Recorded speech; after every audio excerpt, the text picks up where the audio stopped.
Tente imaginar essa cena, que seria surreal hoje em dia. Lula se reunindo em clima festivo com centenas de pastores evangélicos. Foi um templo da Igreja Sara Nossa Terra, no Rio. Isso aconteceu em outubro de 2002. É Deus, só Deus. Nas fotos que saíram nos jornais, o petista estava acompanhado desse bonde aqui. O senador Magno Malta, A glória de Deus. o então deputado federal Bispo Rodrigues, articulador político da Igreja Universal, Marina Silva e Benedita da Silva. E um estranho no ninho, um pastor de uma igreja de bairro sem grande expressão política até ali. Mas o discurso desse pastor levantou a plateia. E o último texto que eu quero deixar para você, Lula, é uma palavra de Deus para qualquer pessoa. Essa voz não é de um humorista e ninguém está fazendo imitação. Também não é criação de uma inteligência artificial. A nossa oração é que Deus abençoe o Brasil, que Deus abençoe Luiz Inácio Lula da Silva, o próximo presidente do Brasil. Você provavelmente reconheceu essa voz. É do pastor Silas Malafaia, que hoje é dono da Igreja Evangélica Assembleia de Deus Vitória em Cristo. Verdade. Mas 22 anos atrás, o Malafaia que você conhece era bem diferente. Teologia da prosperidade. Sabe o que é Naquela época, ele ainda ostentava um bigodão à la Seu Madruga. E o paletó que ele estava usando no evento era grande demais. Como brincam os cariocas como o próprio Silas, parecia que o defunto era maior. A cor é até difícil de definir. Dependendo do seu humor, pode ser bege, marrom, creme. Minha mãe diria que é cor de burro quando foge. Na eleição de 2002, o Malafaia apoiou o ex-governador do Rio, Antony Garotinho, para presidente. Fé no Brasil, fé na vitória, fé no Brasil, pra mudar nossa história. Garotinho, garotinho. Com o Garotinho fora do páreo, percebeu a direção do vento e aderiu ao Lula no segundo turno. Essa que é a verdade. O Malafaia diz ter trazido para o lado do petista cerca de 2.000 pastores. Eu vou deduzir. Por isso, garantiu um lugar de destaque na foto daquele dia. Saiu coladinho com o Lula, o futuro presidente da República. Esse episódio mostra bem como o Silas Malafaia sempre foi um camaleão na política. Antes do Lula e do Garotinho, ele já tinha apoiado o líder de esquerda Leonel Brizola, Filhotes da ditadura. depois apoiou os tucanos José Serra e Aécio Neves, É a questão central de um governo. a um novo jeito de e governar. até mesmo a ambientalista Marina Silva. Eu sei o que é passar fome! Mas com Jair Bolsonaro, Jair Messias Bolsonaro. aí foi diferente. Deu match e o namoro virou casamento, Igual um casamento, muitas vezes. que dura até hoje. Nunca na história do Brasil tivemos um presidente que honrasse o povo cristão, a Igreja de Jesus e Deus como Jair Messias Bolsonaro. Nunca. Pode falar o que quiser, pode não gostar. O Malafaia foi um dos primeiros apoiadores da candidatura presidencial do Bolsonaro. É por isso que Deus te escolheu. Quando a onda de extrema-direita varreu o país em 2018, ele destoava daquela fauna bizarra que acompanhava o capitão. O Bolsonaro trazia a reboque todo tipo de gente, de astronauta a astrólogo, É psicólogo. de ex-ator pornô a general defensor da ditadura, Falam tanto dos meus pornôs. Fenômenos naturais. e picaretas dos mais variados tipos. Deus, pátria, família. O Malafaia era um caso à parte. Era conhecido no meio evangélico e relativamente famoso para o público em geral, e estava sempre aberto para atender os jornalistas. Eu já cobri a política há um tempo nessa época. Só em 2018 eu passei a prestar atenção no Malafaia e a ter o telefone do pastor na minha agenda. Ele sempre responde mensagens no WhatsApp e dificilmente deixa de dar declarações quando é procurado. O Malafaia orbitava a cobertura política há muitos anos. Volta e meia estava envolvido em alguma polêmica.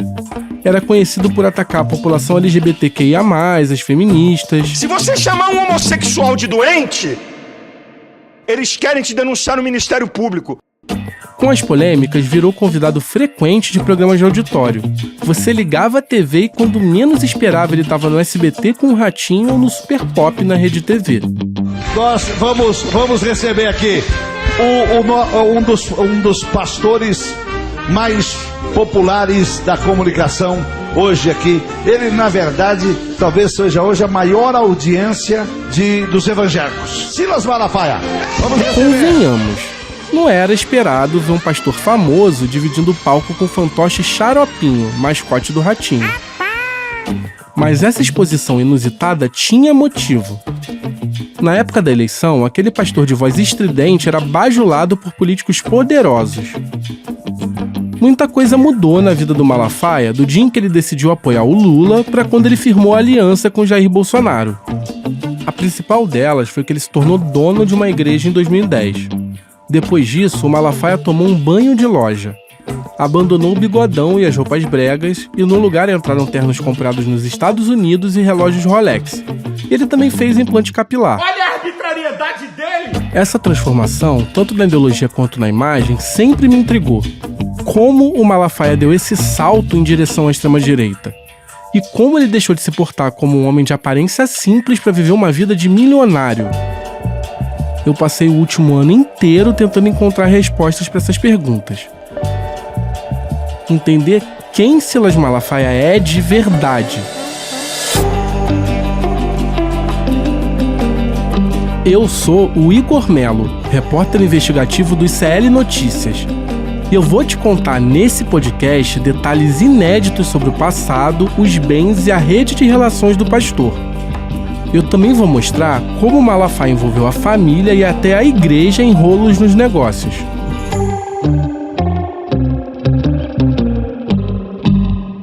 Esse é o podcast investigativo No Alvo, um original do ICL.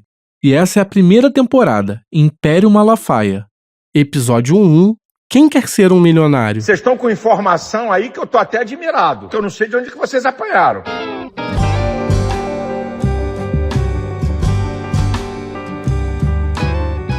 Talvez você não saiba, mas a figura do Malafaia carrega muitas contradições.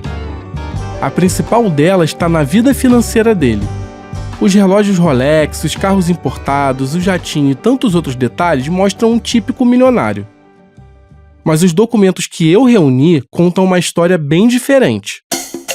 O patrimônio em nome da família Malafaia é bem distante do esperado para uma família rica. Transitar nessa fronteira entre o que parece e o que é acaba sendo um talento raro. Mas o Silas Malafaia é como um mágico. Mr. M, você realmente sabe o que está fazendo? Ele nos faz olhar para algo que chama muita atenção enquanto esconde o seu truque. Depois de passar meses investigando, eu posso te contar que existe uma enorme confusão patrimonial entre a pessoa física do Silas Malafaia, as empresas dele e as entidades religiosas que o pastor controla. É bem difícil separar o que é de Deus e o que é de César nessa história. Ou melhor, o que é da igreja e o que é do próprio Malafaia. Inclusive, entender o que o Malafaia ganhou com a própria igreja. Quando perguntam para o Malafaia de onde vem o dinheiro dele, a resposta está na ponta da língua. Eu passei a ser pastor de igreja a partir de março de 2010. Todo o meu patrimônio é anterior a isso. Eu era conferencista. Vendi mais de 15 milhões de livros, vendi mais de 2 milhões de palestras em DVD e recebi ofertas para dar palestras. Desde que eu sou pastor, meu patrimônio não aumentou uma vírgula. Aqui é bom explicar. Quando o Malafaia diz que virou pastor de igreja, ele está querendo dizer dono de igreja. Livros, palestras, ofertas. O Malafaia diz que essa é a origem da fortuna dele. Mas tem uma grande distância entre o que o Malafaia diz e o que o Malafaia faz. Isso é outro lado da história. Essa afirmação não vem de vozes da minha cabeça. Deus escolheu as coisas loucas. Não faltam fatos comprovados por documentos para mostrar isso. E você vai conhecer todos eles ao longo desse podcast. Eu fico rindo. Levanta, vamos lá, levanta para ver se tem alguma coisa. Se eu roubei a igreja ou se me locupletei com dinheiro de igreja. Eu levantei e posso te garantir uma coisa. O diabo, meus amigos, mora nos detalhes. Em mais de uma oportunidade, o Malafaia registrou em documentos oficiais que a renda dele é de cerca de R$1 milhão por ano. Eu vou explicar melhor isso para você daqui a pouco. Se, como ele mesmo diz, o patrimônio dele não aumentou uma vírgula, para onde vão esses milhões do Silas Malafaia? É muito difícil arrumar uma explicação lógica para isso.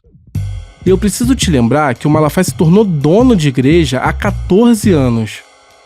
Só a Receita Federal pode resolver inteiramente esse mistério. Mas eu consegui achar algumas respostas no passado do pastor.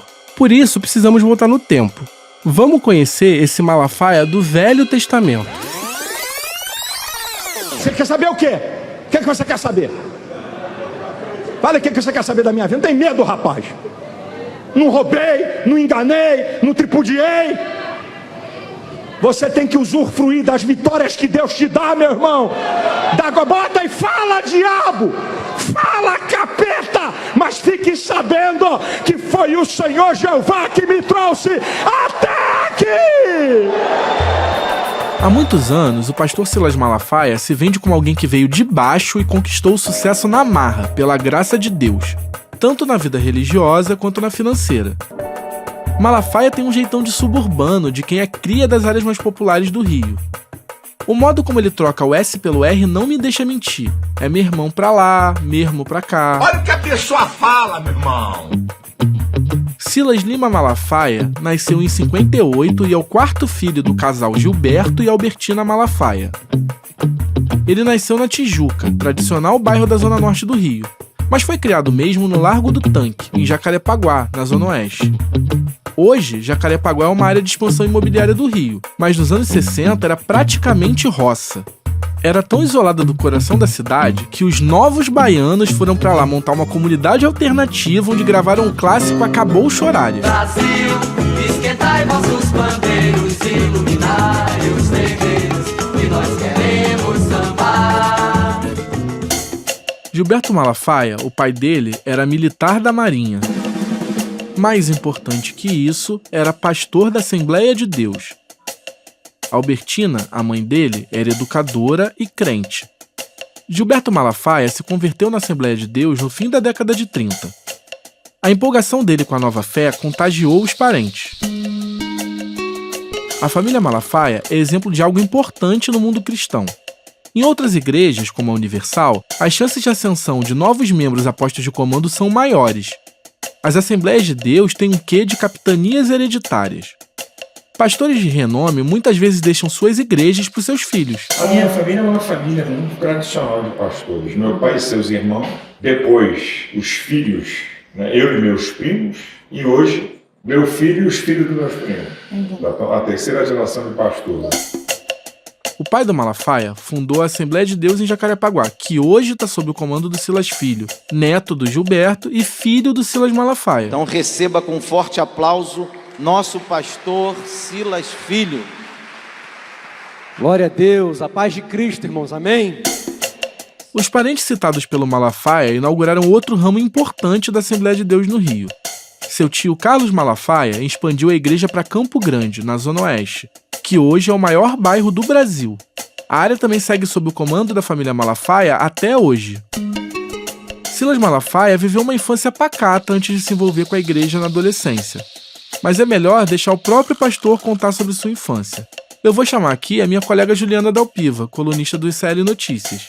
Enquanto eu estava mergulhado no meio da papelada que ajudou a dar vida a essa história, a Juliana foi entrevistar o Malafaia. Conta aí pra gente como foi isso, Juliana. Igor, em meados de novembro, eu mandei uma mensagem pro WhatsApp do Malafaia e pedi para marcar uma entrevista presencial. Eu queria gravar em vídeo, também pra gente poder pensar um documentário. E como você sabe, ele respondeu rapidinho e foi até por áudio. Aí marco, aí você pode ir lá no escritório, pessoalmente, sem problema nenhum. Tá bom? Eu marco semana que vem. Para minha surpresa, Igor, ele marcou a entrevista no escritório dele na Taquara, no dia 21 de novembro de 2024. É lá que fica a sede de todas as empresas dele, do Império Malafaia. Funcionam nesse mesmo endereço a Editora Central Gospel e a AVEC, entre outras empresas da família. E detalhe, Igor, fica atrás da antiga casa do Fabrício Queiroz. Eu sou um cara de negócios, eu faço dinheiro, eu faço. Lembra dele, né? Aquele assessor do Flávio Bolsonaro que operava a rachadinha no gabinete dele. O amigo do Bolsonaro. Mas essa é outra história. Por favor. Pode entrar? Com licença. Boa tarde. Meu nome é Juliana. Eu tenho horário com o pastor Silas? Só um minuto, é a imprensa, né? É a imprensa, Só um minuto que eu vou anunciar. Tá bom, obrigada. Eu cheguei lá um pouco antes do horário que o Malafaia tinha combinado e quem me recebeu na guarita do estacionamento foi uma funcionária dele chamada Rose. Posso passar aqui? Pode. Obrigada. Você é? Rose. Rose. Vou levar vocês lá. Tá bom. Pode vir comigo. Ô, pastor, a Cris está aguardando eles lá? Eu estou tentando falar com ela. Ah, tá. Mas ela foi aquela que estava liberada. Ah, tá bom. Tá. É grande aqui, né? É. Aqui é o quê? Aqui é o estúdio. Ah, o pastor grava. Aham. E aqui é a editora Central Gospel e a associação fica ali. Ah, uma do lado da outra, no É. outro prédio, um complexo. Isso. Aí lá pra trás é a logística. Logística de? Nossa logística, livros, revistas, lançamentos de alguns autores, lançamento nossos. Primeira vez que você vem aqui? Primeira vez, nunca tinha vindo, eu sempre falo com ele por telefone. Depois eu também pode te mostrar melhor. Eu preciso fazer uma explicação rápida para você entender do que a Rose está falando para Juliana. Central Gospel e Associação. Esses dois nomes que a funcionária do Malafaia citou são muito mais do que prédios. São as duas peças mais importantes para desvendar, ao menos em parte, o mistério em torno da vida financeira da família Malafaia. A Central Gospel é uma editora e gravadora evangélica que se tornou uma das maiores empresas do segmento cristão no Brasil. Ela foi peça central para dar origem ao Malafaia do Novo Testamento, que conhecemos hoje. É ela que ele usa para justificar a imagem de um empresário bem-sucedido e, por consequência, de milionário. Aquele papo de ter vendido milhões de livros e palestras, lembra? Mas só tem um problema nessa história toda. A Central Gospel tá à beira da falência. Já a associação que a Rose se referia é a AVEC, sigla para Associação Vitória em Cristo. A instituição acompanha o pastor em toda a sua trajetória meteórica de crescimento no mundo evangélico e vai aparecer em vários rolos envolvendo a vida do Malafaia. Hoje, a AVEC é tratada como um braço da Igreja do Malafaia que faz ações de caridade. Na verdade, a entidade foi criada lá atrás para bancar o programa de TV dele. Ao longo dos anos, serviu também a outros objetivos menos republicanos. Daqui a pouco eu te conto mais sobre essas duas tramas. Agora vamos voltar para a visita da Juliana. Igor, lá dentro tem alguns prédios e ao redor das construções tem um jardim com flores e algumas palmeiras. Para ir de um prédio para o outro tem um caminho coberto por um toldo. Aquele dia estava para sair o indiciamento do Bolsonaro no inquérito da tentativa de golpe de Estado. E como o Malafaia é próximo do Bolsonaro, eu estava até me preparando para falar com ele sobre isso, revisando as minhas notas. Mas logo o Malafaia chegou e a secretária dele levou a gente para dentro de um escritório amplo. Na parede tinham quadros com recortes de entrevista do Malafaia para vários jornais. Muitos sobre a famosa lorota do kit gay. Eu venho falando desde 2010, quando descobri o famigerado kit gay na escola. Quando a gente se acomodou para gravar a entrevista, uma das primeiras coisas que eu vi na mesa do Malafaia era um bloco de notas com o brasão da Presidência da República. Pronto? Agora podemos começar. E lá na Tijuca, vocês moravam onde? Eu morava onde minha mãe mora até hoje, no Largo do Tanque, Jacarepaguá. Largo do Tanque, Jacarepaguá. Minha casa do meu pai tem 60 anos. Minha mãe mora até hoje lá. É tudo aqui no Tanque. Tudo aqui, escola, tudo. Estudou onde aqui? Eu estudei na Augusto Coni e Embaixador Dias Carneiro, as escolas públicas. Estudei em escola pública. A vida toda? A vida toda. Essa entrevista da Juliana com o Malafaia rendeu tanto que eu tive que colocar trechos dela em todos os episódios desse podcast. Então eu vou te mostrando mais daqui a pouco. Por esse trecho, você consegue ver que dá para definir o Malafaia como alguém que veio de uma família não muito abastada, estudou em escola pública a vida toda e morava em uma área periférica do Rio. Esse cenário não poderia estar mais distante do padrão de vida que o pastor construiu para ele e para sua família hoje em dia. Mas como eu te falei no início desse episódio, o padrão de vida deles destoa bastante do que está registrado oficialmente como patrimônio. Eu fiz um pente fino nos cartórios. Só achei 4 imóveis em nome do Malafaia, da sua esposa e de seus 3 filhos, Silas Filho, Thalita e Thaísa. Também encontrei outros 3 apartamentos em nome da sua cunhada, Elba Alencar, que é CEO da Central Gospel. No papel, tudo isso vale apenas 7 milhões de reais. Talvez esse número pareça muita coisa para você. Com certeza é muito para o brasileiro médio. Mas o Rio de Janeiro tem o metro quadrado mais caro do Brasil. É muito comum que um apartamento normal de 2 ou 3 quartos custe na casa do 1 milhão em várias áreas da cidade. Absurdo, vergonhoso. É um patrimônio compatível com uma família de classe média alta, nada que seja um sinal absurdo de riqueza. Uma figura pouco conhecida fora da Assembleia de Deus é essencial para fazer a ponte entre o menino de origem humilde e o pastor que ficou milionário. Foi ele quem pavimentou a estrada para que aquele Malafaia do Velho Testamento se tornasse um Malafaia do Novo Testamento. Virasse pastor, aparecesse na TV e conquistasse prestígio no mundo religioso. Eu tô falando do pastor José Santos, presidente da Assembleia de Deus da Penha, bairro da Zona Norte do Rio. É uma das congregações mais tradicionais do Rio. Silas passou a frequentar a igreja na Penha quando o pai se tornou próximo do pastor Santos, em meados da década de 60. As famílias se tornaram amigas e o Gilberto Malafaia virou braço direito do pastor Santos. Foi dele que recebeu a missão de abrir um novo templo em Jacarepaguá. Os laços entre as duas famílias foram sacramentados por 2 casamentos. Samuel, irmão mais velho do Silas Malafaia, se casou com a filha mais velha do pastor Santos, a Elizabeth. Meu irmão mais velho é casado com a irmã mais velha da Elisete. Então, a gente já se conhecia por família, porque meu pai era o vice-presidente da igreja. Silas e Elisete começaram a namorar ainda no início da adolescência. Ele tinha 14 anos e ela só 13 quando o relacionamento começou. Aqui novamente o Malafaia, relembrando essa época na entrevista com a Juliana. Quando eu tive a ideia da Elisete, foi uma vez na minha casa, o pai dela estava com a família lá em casa, né? Foram lá em casa e tal, por causa desse vínculo. Aí eu andando de bicicleta com a Elisete, eu tinha o quê? 11 anos de idade. O Silas e a Elisete namoraram por vários anos. Juntos, eles participaram de grupos jovens, pregaram pelas ruas e até integraram um conjunto musical gospel. Em nome de Jesus. Os dois fizeram parte do Coral e Orquestra Renascer. O Silas tocava percussão e chegou a assinar a produção de discos do grupo nos anos 80. Imagino que, até porque naquela época, namoro muito, assim, mais distante. Nada, isso é conversa. É, conversa? Abraçava, beijava, como qualquer outro. Onde é que nós vamos parar? O namoro virou casamento em 2 de fevereiro de 80. Eu achei algumas fotos da cerimônia. Mesmo em preto e branco, dá pra ver pelas imagens que os dois ainda tinham aquela carinha de adolescente, sabe? O Silas Malafaia ainda não tinha bigode e usava um cabelo com estilo meio Beatles, com uma franjinha. Ele se casou com uma camisa e paletó brancos e gravata preta. Acabou ficando parecido com um traje de gala militar. Acorda, militares! A Elisete usou véu e grinalda, com um vestido bem tradicional, que cobria o colo e os ombros. O casamento foi um empurrão que faltava para o Malafaia, com apenas 21 anos, crescer no mundo religioso. No mesmo ano, Malafaia se formou em teologia, o que na época era raro entre pastores da Assembleia de Deus.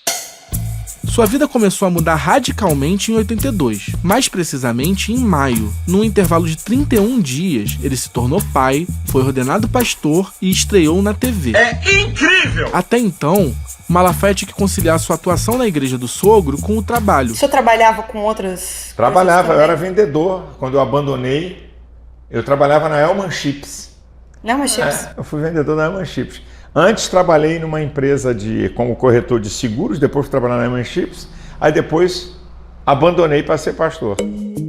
Com 20 e poucos anos, o Silas se sentiu seguro para entrar no mundo do televangelismo, com o aval da igreja comandada pelo sogro. Televangelismo, como o nome já diz, é a prática da evangelização à distância, pelos meios de comunicação. Entendeu? Os primeiros exemplos surgiram ainda lá no século XIX. Mas a prática se consolidou mesmo nos Estados Unidos a partir de 1920, com a popularização do rádio. Décadas depois, as pregações chegaram à TV e passaram a ser exportadas para outros países, entre eles o Brasil. Por aqui, a primeira a apostar no televangelismo foi a Igreja Universal. Em 78, entrou no ar na TV Tupi o programa O Despertar da Fé.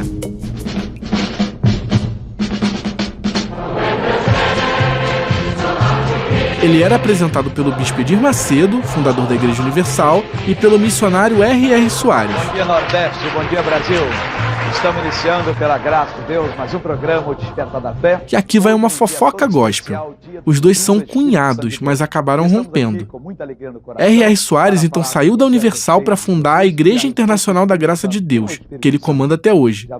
O motivo desse rompimento é um mistério. Nenhum dos dois fala sobre o que rolou. Mas voltando ao Malafaia, dá pra dizer que ele viu na TV o futuro. Ele mesmo conta isso na entrevista pra Juliana. O senhor planejou, então, essa chegada ao vídeo? O senhor sabia que isso era importante? Eu me lembro que eu ainda não era pastor. A gente assistia naquela época, que era o programa mais famoso, o americano Jimmy Swaggart. Era um monstro esse cara na televisão. A gente assistindo, uma vez eu falei pro meu sogro, um dia eu vou entrar nesse negócio aí. Eu não era pastor ainda, eu tinha 18 para 19 anos. Aí ele brincou, falou, sonha garoto, sonhar faz bem pra saúde. Com o aval da igreja e o apoio de amigos, o Malafaia passou a rodar as TVs do Rio para negociar a compra de um horário para o programa dele. Acabou fechando com a antiga TV Record, que deu origem ao que hoje é a CNT. Em 82, entrou no ar o programa Renascer, comandado pelo Malafaia. O nome é uma referência ao conjunto musical que ele integrou, como eu expliquei agora há pouco. A aposta do Malafaia era que o programa poderia conquistar fiéis e lançar seu nome entre os grandes pastores do país. Eu acreditava que a televisão era um instrumento muito poderoso de comunicação e eu sentia que eu tinha uma vocação para chegar e fazer programa. E aos 23 anos eu entrei na TV. Quando fala dos primeiros anos do programa, o Malafaia sempre trata tudo como um grande perrengue. Eu sei o que eu passei para manter programa no ar. Vendi carro, não vendia mulher e filho porque não podia. Tá? Andava de ônibus com programa de televisão no ar. Eu sei que eu já passei de ficar igual um maluco na Avenida Rio Branco, andando para lá e para cá, porque não tinha dinheiro para pagar programa e com medo de sujar o nome da igreja. Foi nesse contexto que o Malafaia fundou o que viria a ser a AVEC, que eu citei agora há pouco. O objetivo era reunir doações e ofertas para manter no ar o seu programa de TV. Essa narrativa do perrengue omite um nome crucial na trajetória dele: o de Sotero Cunha. Até mergulhar fundo na pesquisa sobre o passado do Malafaia, eu nunca tinha ouvido falar do Sotero Cunha. Alguém que acompanha o Malafaia desde 2010 também passa batido por ele. Mas era isso aqui que o Malafaia do Velho Testamento falava sobre esse personagem. No Rio de Janeiro eu tenho um amigo que não pôde vir, o irmão Sotero Cunha. Vocês sabiam que uma vez eu me despedi na TV há 9 anos atrás e Deus tocou no coração desse irmão para ligar para mim e dizer: o que está acontecendo? Não tem dinheiro. Esse irmão manteve durante um ano inteiro do bolso dele todo o pagamento do programa Renascer. E até hoje é um colaborador. Esse agradecimento foi feito na comemoração de 10 anos do programa Renascer. O Malafaia alugou um grande teatro em São Paulo para comemorar o aniversário do programa. O formato imitava o que tinha de mais sucesso em termos de TV naquela época. Parecia o Domingão do Faustão, sabe? Tá pegando fogo, bicho! De terno e gravata, o Malafaia circulava com desenvoltura pelo palco. Tinha banda, plateia e até iluminação especial. Ele alternava agradecimentos, chamava convidados e fazia discursos. Logo no início, recebeu a própria família no palco, o que rendeu um momento fofo. Quero apresentar, como eu costumo dizer na intimidade, a minha tropa. Aqui está, ela gostou ontem de falar no microfone. Aqui está a caçulinha. Como é que é teu nome? Thaísa. É a Thaísa. Aqui está a Thalita. E aqui está o Silas. E aqui é a senhora Elisete. A mais linda de todas. Tem outros pontos importantes do que aconteceu nesse programa, mas isso eu te conto depois. Você deve estar curioso para saber quem é esse Sotero Cunha afinal. Como o próprio Malafaia explicou, ele era um empresário. Mas isso deixa intencionalmente de fora outras duas coisas muito mais importantes sobre o Sotero Cunha. Ele era pastor e deputado federal. Aí, ó. Se você pensou em bancada evangélica, parabéns, acertou na mosca. Esse aqui é um raro discurso dele na Câmara dos Deputados, uma sessão em homenagem ao Carlos Lacerda em 87. Palavra nobre deputado Sotero Cunha, que falará. Falar de Carlos Lacerda é relembrar uma das fases mais tempestuosas da nossa vida pública. Sotero Cunha era da Assembleia de Deus, assim como Malafaia. tinha negócios em vários ramos, entre eles uma estação de rádio AM no Rio, a Continental. Com tudo isso, o Sotero Cunha durante muitos anos foi um doador importante da AVEC. Em 86, o Sotero Cunha focou no eleitorado evangélico e se elegeu deputado federal pelo Rio, pelo antigo Partido Democrata Cristão. E adivinha quem era o principal nome desse partido? Ei, Mael, um democrata cristão. O Sotero Cunha integrou a primeira encarnação do Centrão, ainda na Constituinte de 88. Fez um mandato discreto e acabou não se reelegendo em 89, ficando como primeiro suplente do seu partido. O fracasso fez o Sotero Cunha dar um passo atrás. Na eleição seguinte, em 94, ele decidiu tentar uma vaga como deputado estadual, que era mais fácil. Outra derrota não era uma opção, por isso ele procurou dar um jeitinho para garantir o mandato dessa vez. Mas esse jeitinho deu errado e virou caso de polícia. Em 94, a eleição ainda era feita em papel. Primeiro, o eleitor botava a cédula na urna. Depois, milhares de pessoas contavam os votos à mão, um a um. Gosto muito! Por fim, digitadores consolidavam os resultados de cada urna em um documento. Só aí os votos iam para a totalização e o resultado era conhecido. Esse sistema era falho e muito fácil de fraudar, como você deve imaginar. Eu duvido! Em 94, estourou um esquema de fraude generalizada nas eleições para deputado estadual e federal no Rio. A situação foi tão grave que levou à anulação da eleição para esses cargos. Teve que ser feita uma nova votação. Candidatos pagavam quadrilhas ligadas ao jogo do bicho para adulterarem cédulas ou até mesmo os mapas que consolidavam a votação. Diversos candidatos conseguiram se eleger dessa forma, com a adulteração comprovada de centenas de milhares de votos. A fraude está escancarada. O Sotero Cunha foi um deles. Ele foi delatado por um digitador e teve a prisão decretada pela justiça. Chegou a ficar foragido, mas se entregou e acabou em cana. Essa é a Gabriela Varela, âncora aqui do ICL. Durante esse podcast, a Gabi vai dar voz a matérias de jornal e documentos antigos que não têm registros em áudio. A PF prendeu ontem o ex-candidato a deputado estadual Sotero Cunha, apontado como um dos maiores beneficiados das fraudes no primeiro turno da eleição no Rio. A prova contra Cunha é um cheque de R$10 mil, assinado por ele e encontrado com o digitador Marcos Dias Pereira. Sotero Cunha foi preso em seu escritório, em Olaria. Como muita coisa no Brasil, essa história acabou em pizza. Os resultados da eleição que tinham sido anulados voltaram a valer, mas o trauma foi tão grande que levou à criação da urna eletrônica para a eleição seguinte, em 96. O Sotero Cunha se safou da cadeia, mas viu sua carreira política acabar. Nenhum escândalo tão grande fez com que as famílias Malafaia e Cunha se afastassem. Essa aliança resultou em um outro escândalo na década seguinte. O ano era 2006. A essa altura, o Silas já tinha sua representação política estabelecida. Seu irmão Samuel Malafaia estava no primeiro mandato como deputado estadual. Como eu te contei no início, o Silas Malafaia era muito próximo do ex-governador Antônio Garotinho. Essa aliança seguia mais forte do que nunca no governo da esposa do Garotinho, a Rosinha Mateus. Isso é uma humilhação porque nós não cometemos nenhum crime. Tão forte que os irmãos Malafaia ganharam um espaço no governo. Um dos cargos deles era a presidência da FESP, a Fundação Escola do Serviço Público.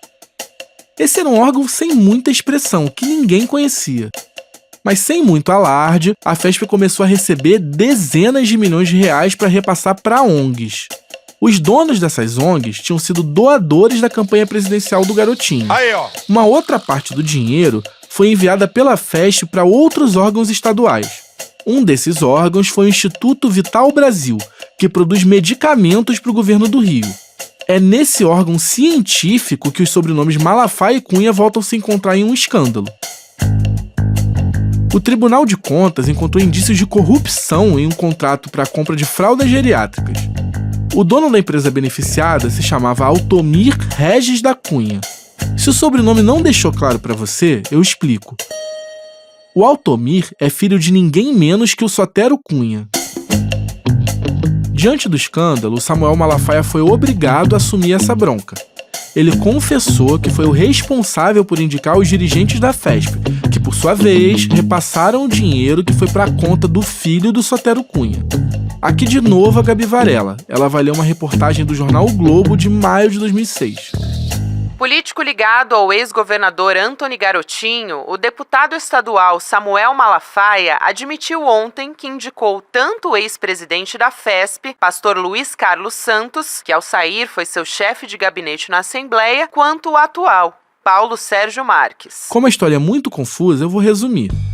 O irmão do Malafaia indicou os responsáveis por favorecer o filho do mecenas do programa do Malafaia. Entendeu? A empresa do filho do Sotero Cunha recebeu mais de 8 milhões na época. Mas o Sotero Cunha não é o único caso mal contado de doações envolvendo o Malafaia. É um padrão que aparece em vários episódios controversos que eu vou te contar ao longo desse podcast. Voltando um pouco no tempo, até meados da década de 90, o Malafaia era pastor auxiliar na igreja do sogro e um televangelista de sucesso. Mas nada disso fez com que ele ganhasse dinheiro de verdade. Para os objetivos do Malafaia, a engrenagem que ele tinha montado até ali funcionava bem, mas faltava uma peça fundamental. Ele mantinha o programa no ar com doações recebidas pela VEC, doações como as do Sotero Cunha. Com mais doações, ele conseguia ter mais exposição na TV. Com mais exposição na TV, ele conseguia mais fiéis. A peça que faltava era a editora Central Gospel. Central Gospel. Malafaia já tinha se lançado em diversos negócios. Teve, por exemplo, uma agência de publicidade gospel. Aqui de novo a Gabi Varela, lendo o trecho de uma reportagem do Globo de outubro de 95. Silas Malafaia, pastor adjunto da Assembleia de Deus da Penha, tem um programa na Rede Record e é sempre convidado para participar de atrações da TV e da rádio da Igreja Universal. Agencia, mediante comissão, um contrato para exibição de um programa da Igreja Universal na rede CNT. O Malafaia também tentou lançar um Guaraná cristão, que não é o Guaraná Jesus. Guaraná Jesus! Também abriu uma loja de decoração, mas nada disso deu certo, como o próprio Malafaia admite. Eu quebrei 7 vezes. Fiz uma coisa deu errado, fiz a segunda deu errado, quebrei, sabe o que é quebrar? Falei 7 vezes. Minha mulher nunca jogou na minha cara. Tudo mudou quando Silas Malafaia entendeu. Com mais fiéis, tinha uma reserva de mercado cada vez maior. Isso se provou verdade quando ele e a esposa Elisete fundaram a Central Gospel em 99. Central Gospel. Como eu já te contei, hoje a empresa vive momentos difíceis e luta contra a falência. Mas quando foi lançada, a Central Gospel foi um imenso sucesso. E rapidamente se tornou uma das maiores empresas do segmento cristão no Brasil. O Malafaia passou a cobrar dos fiéis para vender aquilo que ele já oferecia de graça na TV ou nas igrejas. As pregações dele eram transcritas e viravam livros, ou simplesmente gravadas em CDs e DVDs. As da Elisete também. Para adquirir esta e outras mensagens em vídeo, CD, cassete, DVD e livros, entre em contato com a Central Gospel. Central Gospel. Depois de um tempo, ele passou a lançar os livros de pastores americanos famosos. Também criou uma gravadora dentro da empresa, a Central Gospel Music. O Malafaia lançou os CDs de nomes importantes da música gospel. Vários deles se beneficiavam da exposição nas igrejas ou no programa do Malafaia. Era uma espécie de jabá cristão. Mas o principal hit da Central Gospel foi a venda de Bíblias de estudo. Além dos textos sagrados, as Bíblias de estudo trazem explicações que ajudam os fiéis a interpretar as escrituras. O pastor Silas Malafaia convida você a ler a Bíblia com ele através de porções diárias, sem ter de seguir a ordem dos livros, o que tornará muito mais fácil a leitura de toda a Bíblia em um ano. É um método revolucionário de ler a Bíblia sem perder nenhum texto. Bíblia Leitura Diária. Ler toda a Bíblia agora se tornou ainda mais fácil. Central Gospel, impactando vidas, conquistando vitórias. Central Gospel. Em 2005, ele chegou a vender 100 mil Bíblias em uma só campanha. Cobrou a bagatela de R$120, parcelados em 10 vezes sem juros. Só com essa campanha, a Central Gospel faturou 12 milhões de reais. Com a correção monetária, cada uma dessas Bíblias custaria hoje R$330. Por mais de uma década, essa combinação entre público cativo nas igrejas e exposição na TV fez a Central Gospel bombar e movimentar centenas de milhões de reais. Mas isso começou a mudar no início da década de 2010. A situação foi piorando, até o ponto em que não teve mais jeito. Em 2019, o pastor entrou na justiça para pedir a recuperação judicial da Central Gospel. Esse é o último recurso para evitar uma falência. Na justiça, o advogado do Malafaia lista uma série de motivos para a derrocada da empresa. Entre eles, o crescimento de streamings como o Spotify e a Deezer e a queda de audiência dos programas do pastor na TV, onde a publicidade dos lançamentos era feita. Cita ainda a inflação, que disparou a partir de 2014. Durante o processo, a empresa pode renegociar suas dívidas em condições muito mais favoráveis. As dívidas são parceladas em muitos anos e os credores acabam abrindo mão de boa parte do que tinham direito para não tomar calote. Eu tive acesso ao processo de recuperação judicial da Central Gospel na íntegra. São milhares de páginas que correm uma vara empresarial do Rio. Ele foi concluído em 2024. A empresa passou por uma reestruturação, mas ainda precisa lidar com uma dívida de mais de 30 milhões de reais na praça. Essa papelada do processo não só revelava os detalhes da situação crítica da empresa, ela também escondia a primeira das janelas para conhecer realmente a vida financeira do Malafaia. Eu tô falando das declarações de imposto de renda dele e da esposa dele, a Elisete. É a primeira vez que esse tipo de informação sobre o pastor vem a público. Antes de mais nada, eu preciso explicar uma coisa. Todo esse processo está público na Justiça do Rio. Qualquer cidadão pode ler os documentos de cabo a rabo. Nada está sob sigilo. Silas e Elisete são os donos da Central Gospel e é por isso que eles tiveram que entregar esses documentos para o juiz. As declarações de imposto de renda do casal Malafaia falam sobre o ano de 2018. Malafaia registrou várias fontes de renda modestas. Da Central Gospel, ele recebeu apenas 36 mil reais, coisa de 3 mil por mês, uma merreca. Também aparecem na declaração 63 mil reais de outras igrejas, provavelmente fruto das suas atividades como conferencista. Mas um outro valor chama muito mais atenção: R$ 962.431,66. Esse é o valor que o Malafaia declarou ter recebido da igreja dele em apenas um ano. Para ficar bem claro, a Assembleia de Deus Vitória em Cristo pagou ao Malafaia quase R$ 1 milhão. É mais que o dobro que um ministro da STF ganhava por ano em 2018. Você pode estar pensando, mas 2018 pode ter sido uma exceção. Vou te dar um spoiler. Não é exceção, é a regra. Aí, ó. E eu posso cravar isso por causa de um outro documento que permanecia escondido até hoje. E eu vou revelar para você com exclusividade. Em 2016, Silas Malafaia entrou na mira da Polícia Federal. Ele foi alvo de uma condução coercitiva e teve que prestar depoimento no âmbito da Operação Timóteo. 3 pessoas foram presas hoje na Operação Timóteo da Polícia Federal, que investiga um esquema que desviava dinheiro do pagamento de royalties da produção de minérios. Um dos investigados é o pastor Silas Malafaia, que foi obrigado a explicar o recebimento de 100 mil reais. Eu vou te contar os detalhes dessa história em outro episódio. O que você precisa saber agora é que o Malafaia prestou depoimento e decidiu não ficar em silêncio, como era direito dele. Fala, diabo! Fala, capeta! O Malafaia respondeu tudo o que o delegado perguntou. Nesse depoimento, o pastor diz que a renda dele era de 100 mil reais por mês. Você já deve ter feito as contas de cabeça, mas isso dá R$ 1.200.000 por ano. Valor bem próximo do declarado no imposto de renda em 2018. Além das pregações religiosas e do palanque político, o programa do Malafaia cada vez mais se tornava um grande comercial. É através dele que a AVEC e a Central Gospel se tornam quase uma coisa só. O Malafaia vendia de tudo. Dos últimos lançamentos da Central Gospel a parcerias que pudessem render um dinheirinho a mais. Em 2013, ele usou o programa de TV para anunciar um seguro de vida. Embora seja um dos produtos mais burocráticos que você pode imaginar, o Malafaia tratou de associar aquilo à fé.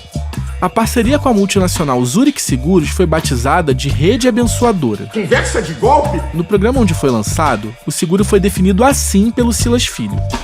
Vitória em Cristo, com o pastor Silas Malafaia. Hoje o pastor Silas Malafaia tem um super lançamento para fazer, um mega projeto social que com certeza vai abençoar milhares e milhares de pessoas e pode abençoar você também. O Silas Malafaia foi na mesma toada do filho. É uma maneira de abençoar e de atender uma demanda social de grande carência no Brasil. Entra no site, vê tudo aí, ok? E até pelo site você pode, tá? www.redeabençoadora.com.br ou então pelo telefone, com boleto, com cartão de crédito ou desconto em conta, R$ 9,99. Na prática, se tratava de um péssimo produto. O seguro só cobria a morte acidental e custava bem mais caro que produtos similares de bancos tradicionais, segundo os críticos do Malafaia. Em comparação com o Banco do Brasil, a diferença chegava a 20%. Os críticos do Malafaia sempre o acusaram de usar a fé das pessoas humildes para ganhar dinheiro. O pastor rebate, dizendo que isso é um estereótipo preconceituoso contra os evangélicos. É um jogo pesado para passar um preconceito para a sociedade de, primeiro, quem está na igreja é otário manipulado por um malandro. E segundo, o malandro é ladrão roubando dos fiéis. Essa crítica foi feita recentemente pela Ava Santiago, uma vereadora evangélica de Goiânia que apoia o governo Lula. Ela teve uma treta pública com Malafaia em 2024. O senhor é um magnata da fé. O senhor enriqueceu às custas da fé alheia. E o senhor disse que vai me processar por afirmar isso, mas o senhor mesmo já se gabou em púlpito de ter comprado um avião particular. Eu não tenho como te dizer quem tá certo. Você vai ter que julgar por si mesmo. Peraí. Eu vou precisar atrapalhar o trabalho do nosso editor de áudio, o Cristiano Botafogo, para pedir um acréscimo aqui. Você deve imaginar, mas fazer um podcast investigativo não é fácil. Eu passei semanas tentando marcar uma entrevista com o advogado do Malafaia, para ouvir as explicações sobre as questões jurídicas que a gente está mencionando nessa série. Mas o advogado só me respondeu faltando poucos dias para a publicação desse episódio. E me pediu para encaminhar perguntas para o próprio Malafaia. Aí eu fiz isso. Entrei em contato com o pastor e mandei um questionário por WhatsApp para ele. Era uma segunda-feira. E inicialmente o Malafaia me falou que só ia responder na quarta, porque ele estava com uma série de compromissos. Mas logo depois que ele viu o teor das perguntas, ele começou a me mandar um monte de áudios. Sobre a questão do dinheiro que ele recebe da igreja, ele disse assim: eu não devo satisfação de quanto eu ganho? Quer perguntar quanto é que ganha um cardeal? Quanto é o salário? Por que eu sou obrigado a dar satisfação do meu salário? Eu passei 7 anos, amigo, como pastor da minha igreja, e eu fiz um propósito de não receber salário durante 7 anos. Durante 7 anos eu trabalhei na igreja sem receber salário. Todo o povo da minha igreja sabe. E eu tenho um salário digno com a minha função, como é bíblico, como está na Bíblia. Se você quiser, leia 1 Coríntios capítulo 9, que vai mostrar a lei de proporcionalidade do salário de um obreiro, de um pastor. Conforme o gado, você bebe do leite. Conforme a vinha, você bebe do vinho. Né? E diz lá que digno é o obreiro do seu salário. Não há nenhum pecado, não há nenhuma indignação. Você vai ouvir outros trechos desses áudios ao longo desse podcast, mas também vai encontrar a íntegra de todos eles a partir de hoje no nosso site, clnoticias.com.br. Ao mesmo tempo que milhões começaram a fluir pela Central Gospel, cada vez mais doações chegavam para a AVEC. A AVEC é uma entidade religiosa, por isso goza de imunidade tributária. Na prática, é como se o governo desse uma colher de chá para essas instituições para estimular atividades com impacto social positivo, ou ainda para garantir direitos fundamentais previstos na Constituição, como a liberdade religiosa. Esse tipo de instituição não paga impostos como uma empresa comum, é isenta de pagar uma série de tributos.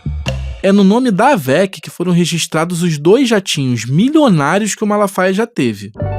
Apesar dessa ajudinha com recursos públicos, as contas da AVEC são uma verdadeira caixa preta. Ninguém sabe quanto ela recebe e quanto gasta. Também não se sabe de onde vêm os milhões que a AVEC recebe, muito menos para onde todo esse dinheiro vai. A caixa preta dura até hoje. Que se saiba, as contas da AVEC só foram investigadas uma vez. O pente fino foi feito pela Receita Federal e revelou uma série de fatos no mínimo suspeitos, inclusive como a família Malafaia fez de tudo para esconder a origem das doações que entram na conta da associação. Mas isso eu te conto no próximo episódio do podcast Império Malafaia. O podcast No Alvo, temporada Império Malafaia, é uma produção original do ICL. O podcast tem roteiro, pesquisa e apresentação feitos por mim, Igor Melo. A reportagem foi feita por mim e pela Juliana Dalpiva. A Gabriela Varela e a Juliana Dalpiva fizeram narrações desse episódio. A trilha original é da Estela Nesrini e do Amon Medrado. A edição de áudio é do Cristiano Botafogo. A captação de áudio e imagens é do Caio Salles. O design é da Paula Vilar e do João Brise. A gerência de produção é da Renata Neto. A direção de gravação é da Camila Mercatelli e da Juliana Dalpiva. Esse podcast foi gravado no Estúdio Rastro, com a supervisão de gravação do Dani Di. A coordenação do podcast é da Juliana Dalpiva. Agradecimentos a Maurício Arruda e Giacomo Degani. Esse episódio usou áudios do Portal Metrópolis, do Portal UOL, do programa do Ratinho no SBT, do canal do Silas Malafaia no YouTube, do programa Conexão Repórter do SBT, do Jornal da Record, da Rede Record, da música Brasil Pandeiro dos Novos Baianos, da gravadora Som Livre, do programa Vitória em Cristo, do canal da Advec Taquara no YouTube, do programa Renascer, do acervo da Câmara dos Deputados, do jingle de José Maria Emael, disponível no YouTube, do programa Vitoriosa, disponível no YouTube da Advec Taquara, da Editora Central Gospel e da TV 247. Até a semana que vem.